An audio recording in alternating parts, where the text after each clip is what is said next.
What's up, Super Dads? Today I'm going to talk to you about the ultimate compound set.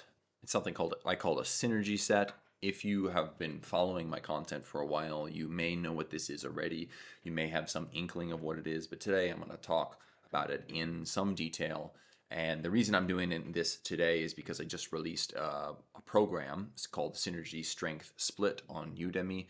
And as with all of the workout programs that I have released, it is based on the synergy set as the sort of core methodology or the core set of principles for the entire workout program. So if you're interested in this kind of stuff, you can check out the link below, and there's a discount code to get it for something like 15 bucks. It will be good for the next couple days, but not too many more days, so don't delay. All right, so what is a synergy set? A synergy set consists of 3 or 4 different workout methodologies strung together in a really, if I do say so myself, well thought out manner that produces more benefits than just the sum of those individual exercises would, if they were just added up.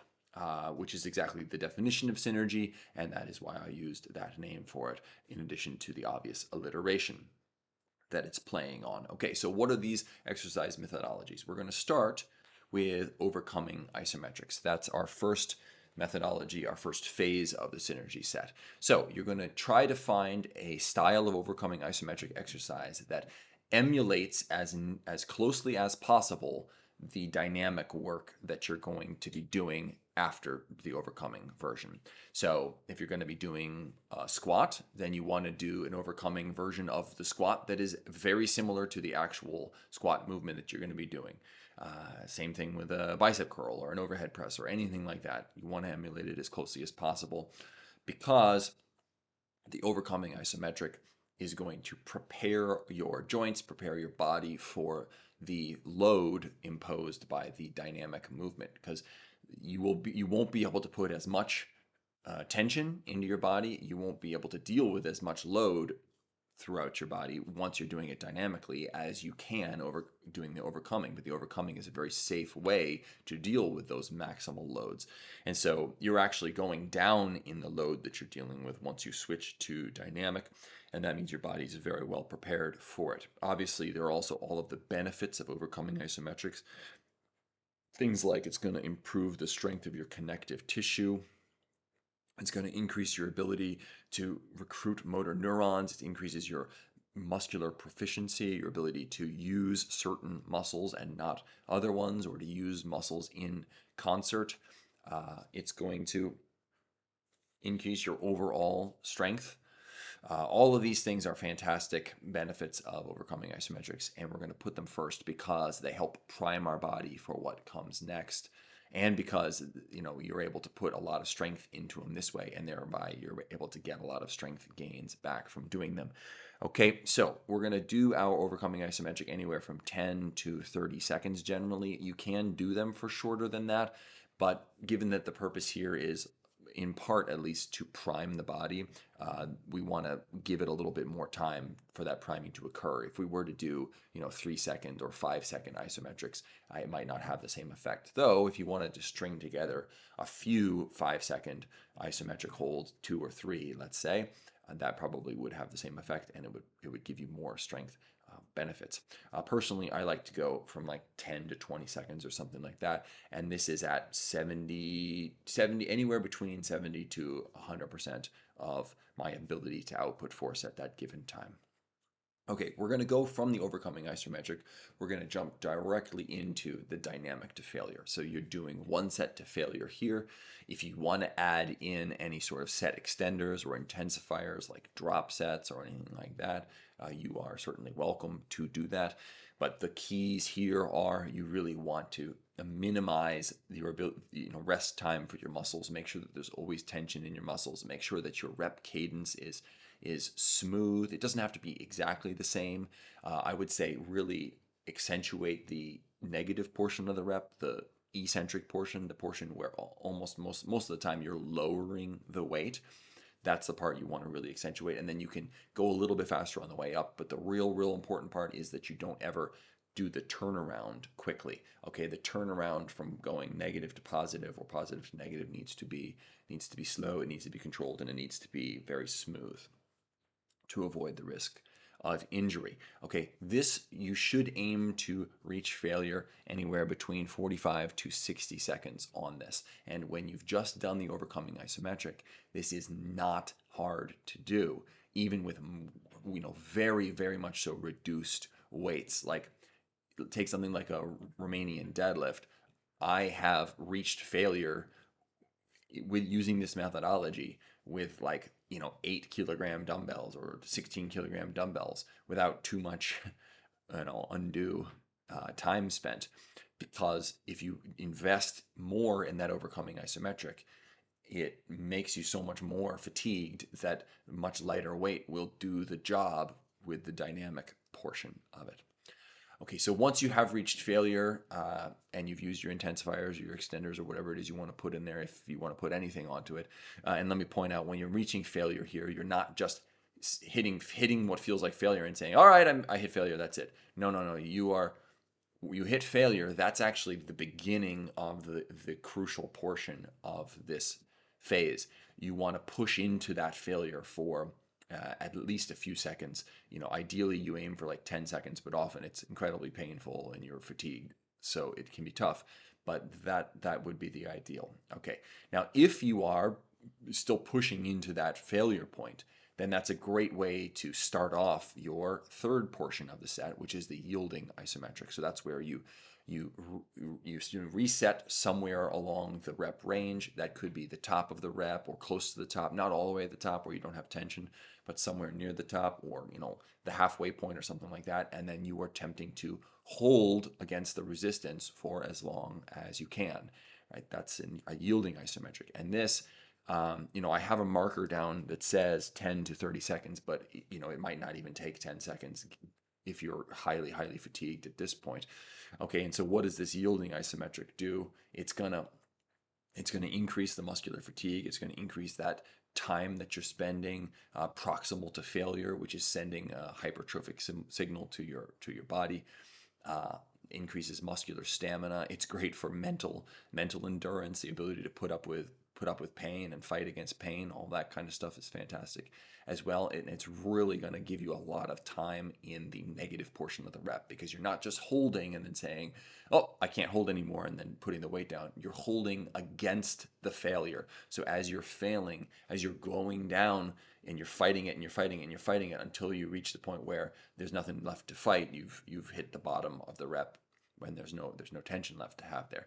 Okay, now that brings us to the fourth portion of the synergy set, which is the tension stretch. Now, not every exercise will work well with this. Something like most shoulder exercises, we can't really do a tension stretch for, because it's hard to stretch the shoulders effectively, and because they move in so many different planes that how do you get all of the shoulders stretched in one movement? But something like a bicep curl, something like a tricep extension, something like a sissy squat, these much more like single planar movements that use a joint that only goes in one direction, you can absolutely do a tension stretch, and I highly recommend that you do. What you're doing with the tension stretch is you're putting the muscle in the elongated position. So if it's a bicep curl, your arm is extended but not completely extended. You don't want it locked out. You want to have a little bit of play there, so that the muscle is extended but there's still tension in it. For an overhead extension with your triceps, it would be this position, okay, where you feel the stretch in your triceps. You're putting your muscle in that position, but you're keeping tension in it. So it's basically like an overcoming isometric, just done in the extended position and done when you are deeply fatigued already. And there is research and anecdotes from the past talking about that show, or that suggest, I should say, that tension stretching alone creates a hypertrophic signal. It flushes more blood in that muscle. You'll get a crazy pump from this. And you're adding to the time under tension, you're adding to proximal to failure time, all that kind of stuff. So that's all good. But even more than all of that, this is a great way to strengthen the connective tissue, right? So overcoming isometrics alone, whatever kind you're doing, are going to help a lot with connective tissue strength. But extended position overcoming isometrics are probably the best way to help with connective tissue strength. And so you're going to hold this for basically as long as you can bear it. But at this point, it's going to be extremely painful. Your muscles are going to feel so fatigued. You're going to be super pumped up, and probably you won't last for that long. So I generally tell people to aim for anything over 10 seconds. Make sure you're breathing steadily. And that's another part of this is you'll notice in the background that there is nose breathing, okay, which means that all of this takes place in a larger background or larger context of nose breathing being our guide for how quickly we're moving through things, for keeping us centered, for keeping us focused, not allowing us to lose ourselves into how much it hurts or to make this face that people make when something hurts. Okay, we are focused. We are in a predatory mindset. We are hunting for failure. We're hunting for deep muscular fatigue. Okay, and that is going to help actually over time. Once you develop the ability to effectively nose breathe and your nose makes the changes that it needs to make and your body adapts to it, it's going to improve your performance 100%. I guarantee it. All right, let's do an example synergy set and I'll walk you through it. So I'm standing on this towel and using the towel for my overcoming isometric. It's bicep curls. Now notice how my palms are facing up, even though it would be more natural for them to be in the hammer curl position. This is because I want to emulate the actual exercise as closely as possible. You see I'm breathing through my nose as I do this. I'm probably going about 80, maybe 90% of effort here and really trying to get as close to the mechanics of a bicep curl as I can. You can see the biceps, my arms lighting up from this exercise. A little bit of shaking there. And I'm going for about 10 seconds. Okay, then I'm no break. I'm going straight into the bicep curls. You want a quick turnaround and don't rest. Okay, now look at my rep cadence here. It's not super fast, but it's also not super slow, but it is very controlled with smooth turnarounds in the top and bottom. Notice I'm still breathing through my nose here. Aggressive posture of the head.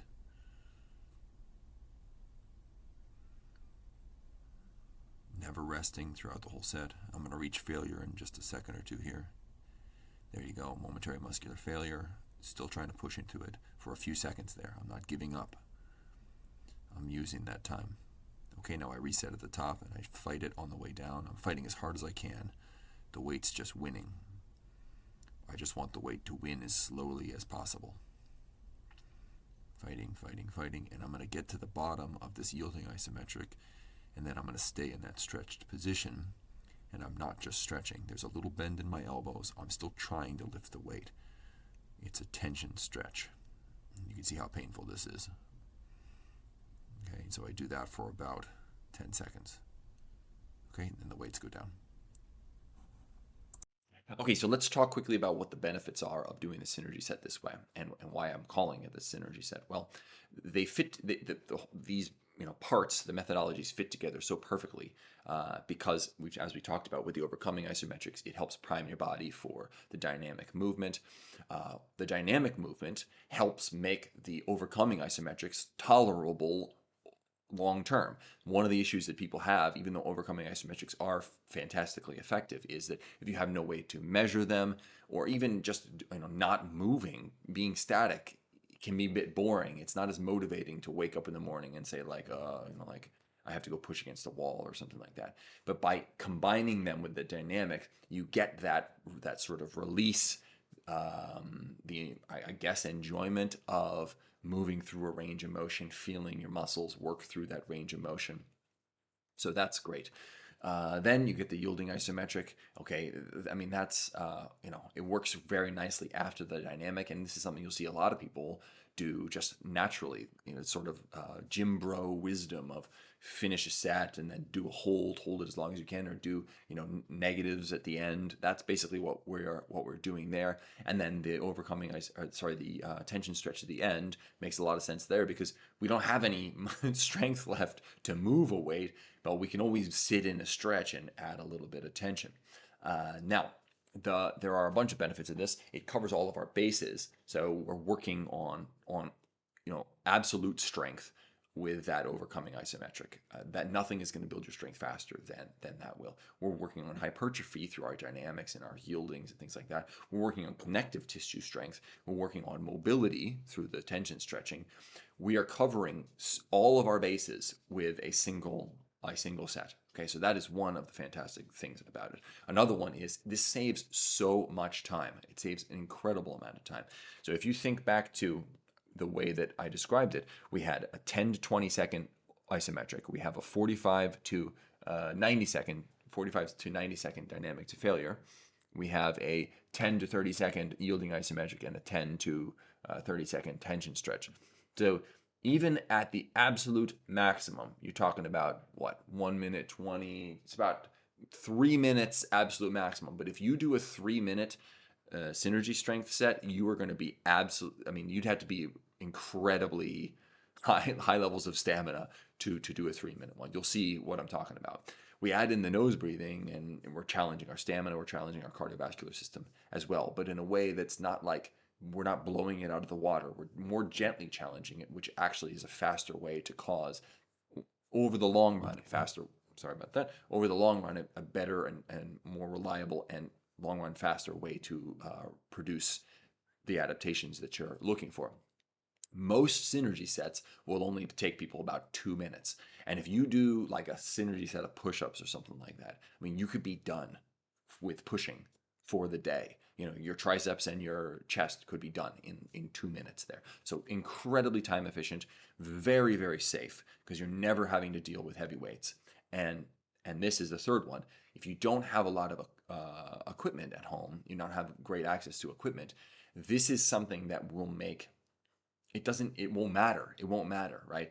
Because you're starting with that overcoming isometric, the stronger you are, the more force you're going to be using during that overcoming isometric, the more you're going to be fatiguing yourself for the dynamic to failure movement. So I could take someone like Tom Plotz, right, who is the quad father, right? The most developed legs in the world. Or I could take the world back squat champion, or I could take Lance Armstrong in his prime. So, we have the biggest muscles, we have the strongest muscles, and we have the most muscles with the leg muscles with the most stamina. And I could have them do an overcoming isometric squat for 30 seconds at maximal intensity. And then I could have them do body weight squats, and I could have them do a hold at the end, and it's going to ruin all of them regardless. I guarantee it. It's, I mean, you don't even need weights. You can add them, sure, mix it up, add some weights, but this is a way to get a tremendous amount out of very, very little equipment. And because you're not having to use a lot of weights, you are not stressing the joints. You are focusing on training the muscles. Now, are there any drawbacks? Yeah, this won't always translate directly into lifts. So if you only trained like this and then you went and tried to do a back squat and you thought, I've gotten so strong doing synergy sets, I'm going to be able to back squat a whole lot. You probably won't, because there's a lot of technique and a lot of skill involved, and you're not practicing that technique or skill here. Okay. Another drawback is it's hard to actually see progress in terms of numbers because of this is, a double-edged sword. You're fatiguing yourself through the overcoming isometric at the beginning, meaning that you probably won't get more numbers during your dynamic to failure or during your hold at the end there, because as you get stronger, you fatigue yourself more with the overcoming isometric, and so your dynamic numbers or your yielding isometric numbers never really change. Now, this can be ameliorated by doing a strength test every once in a while, where you skip the overcoming isometric phase and you just do the dynamic phase, or you just do the yielding isometric phase, and you go, wow, I can do a lot more of whatever the exercise is, or I can hold it for a lot longer. And I've had tons of clients who this is exactly what happens. They say like I'm thinner, I feel stronger, but I'm not like doing more squats. And I say, skip the overcoming isometric and see how many you can do. And then they're like, wow, I've gotten way stronger. I can do way more. So these are two potential drawbacks. One other one might be that you would work through different phases, ranges of motion with that overcoming isometric, so not always using the same range of motion. But that's not really a drawback. It's more like an opportunity, because we're doing them more often. You know, this time let's do a deep squat for the overcoming isometric, or let's do a higher range curl. Next time we'll do a middle range and then lower range, or whatever the exercise is. But you get what I'm saying. It gives you lots of opportunity to work through the different ranges and make sure you're developing strength throughout the entire strength curve. Though, you know, I'm not exactly sure whether that's actually something that's necessary. It's certainly on the playing field. It's on the table for you, let's say. Okay, so there you have it. This is a fantastic way to work out. Very time efficient, extraordinarily safe, and highly effective. So if you're interested, you know, give it a try. See how to apply it to your own workouts. And if you want, you know, guidance through how to use this and how to apply it to a workout program, you can check out any of the programs below. Though the Synergy Strength Split is the newest and absolutely the best of those, as I've taken a lot of things that I've learned over the past couple of years and put them all into that program. Okay, thanks so much for your attention. I really appreciate it. Thank you so much, everyone who likes and shares and comments. And go be super.